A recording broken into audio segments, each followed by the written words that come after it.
Hi, we're making chapati today and we only need 4 ingredients. That is salt, water, flour, and cooking oil. We also need a rolling pin, a spoon, cooking pot, and a heavy cooking pan.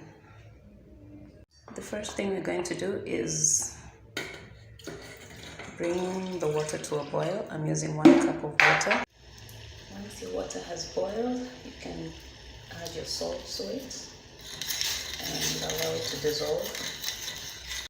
To our hot salty water, we'll now add our flour, a little at a time. And because the water is hot, we're going to start by mixing using our spoon.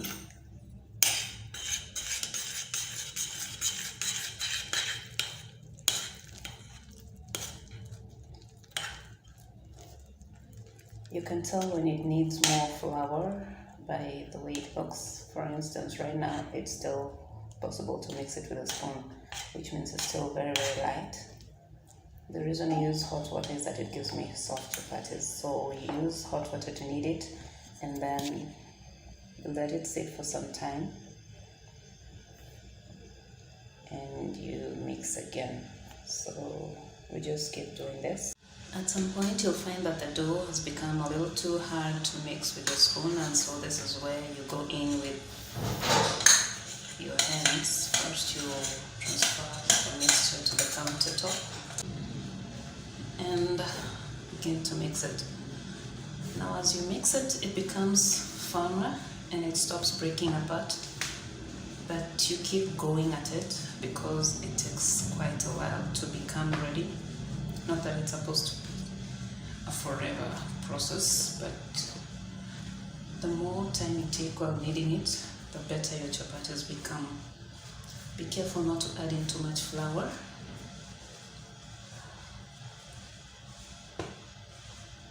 Because that will make your chapatis hard.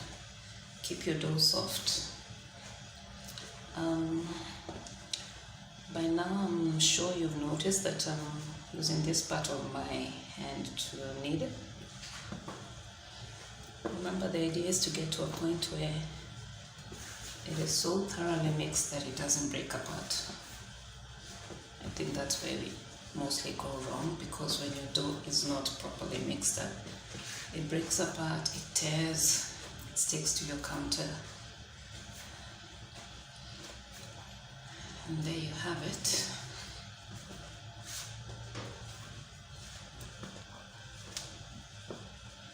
Still breaking apart. As you can see, this is not a ready texture. It needs to be able to pull without breaking.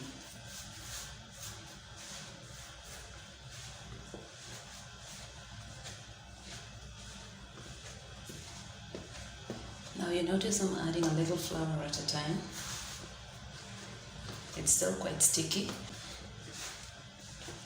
I do, however, recommend that you use gloves if you're doing this for catering purposes. So when that's done, test it again, still breaking. That's because it needs some time to sit.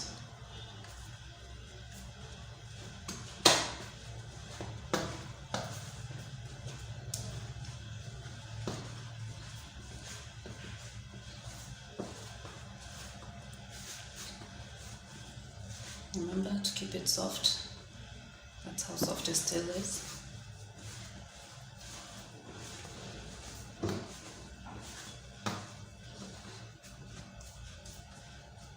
feel this is ready.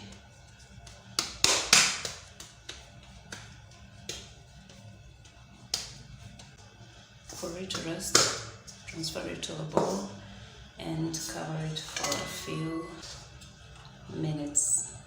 20 minutes will do. This is what we have. Obviously it doesn't rise because we're not using any raising agent for chapati. It has become a little softer than before, which is more of a reason for us to add more flour. But it is more pliable this time. Still using this part of my hand it up and knead it. At this point you're going to roll it out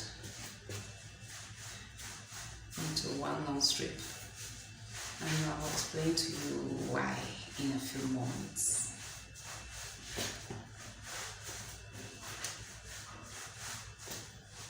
So make sure your countertop is thoroughly dusted.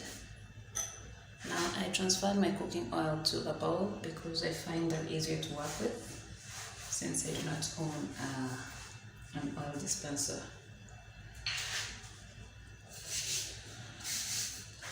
Here is where I roll it out, all of the dough, before I cut it up. After doing that, usually I spread a generous amount of cooking oil onto it. Now clearly there's quite a number of equipment I should have that I still do not. Like at this point, you could use a silicone brush. For me, I don't have it, so I'll use my hands. If you have the patience, however, you could use the spoon. Now, after I've done this, I roll it back within itself, like so.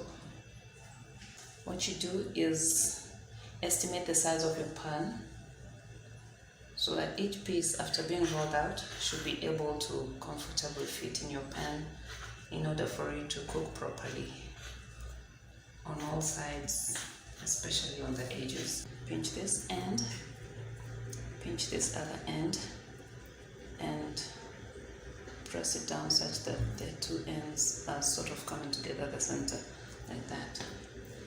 So you repeat that for all the pieces you've got.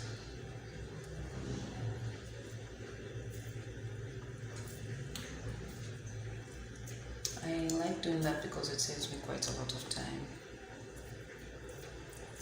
as opposed to rolling each of them one by one. There we have it. Flatten that with your hand as far as it can go. And then gently roll it out. Add flour as you go. And carefully and gently roll it out. Transfer your chapati to the pan and it's heated. It's always important to regulate the heat. If you feel like it is too much, you could always reduce it. And wait for it to start changing color. Give it a few minutes. You notice that parts of it are darkening,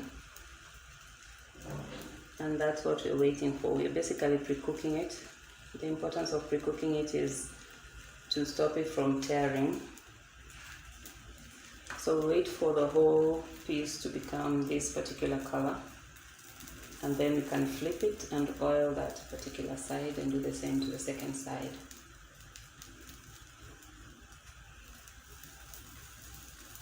There we have it. So now it's ready to flip. As soon as you flip it, you can start oiling the top as the second side pre-cooks.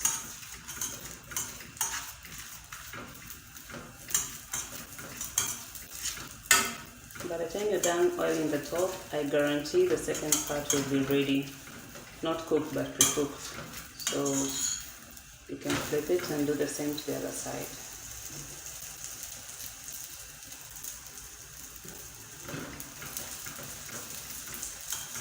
Remember, you need a heavy pan to ensure that it cooks evenly, and you need medium heat so that it doesn't burn before it's cooked on the inside. You can constantly check to make sure all the sides are cooked before you turn it. If you notice one particular side is not yet done, you give it more time. Depending on the shade of brown you're after, you can either turn it as soon as it becomes brown, or you give it a little time so that it becomes that dark brown. Then you flip it again and basically repeat the process for the second side.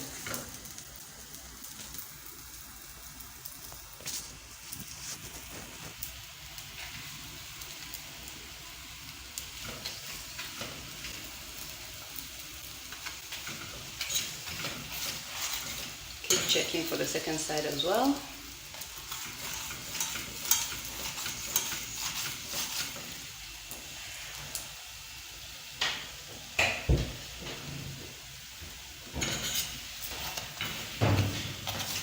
Make sure it is cooked evenly on all sides. Give it extra time if it needs time. You notice this side is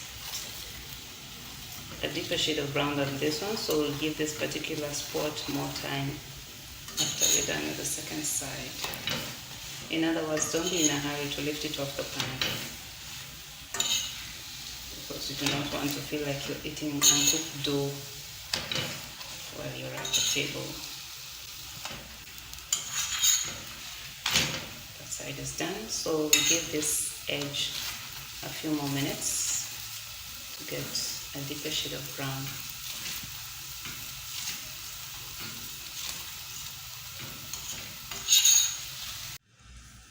So here are our results. This is how soft they are.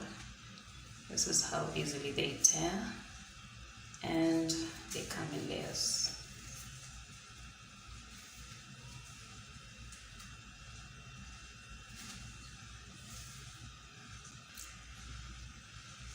I would also like to show you how I usually serve them. Mostly I fold them into 4, but sometimes this is what I do. I place a knife at the center and cut all the way to the edge, and then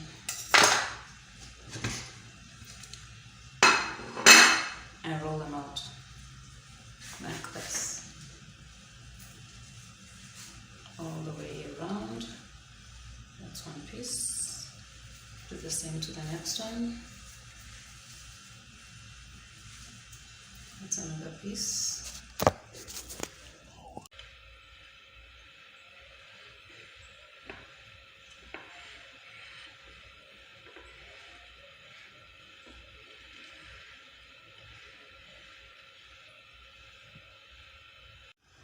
And there we have it. You can serve it with any stew of your choice. Could be green grams like I did, could be bean stew, could be beef stew, or even chicken. Alternatively, you could have it with your tea anytime you fancy. Thanks for watching.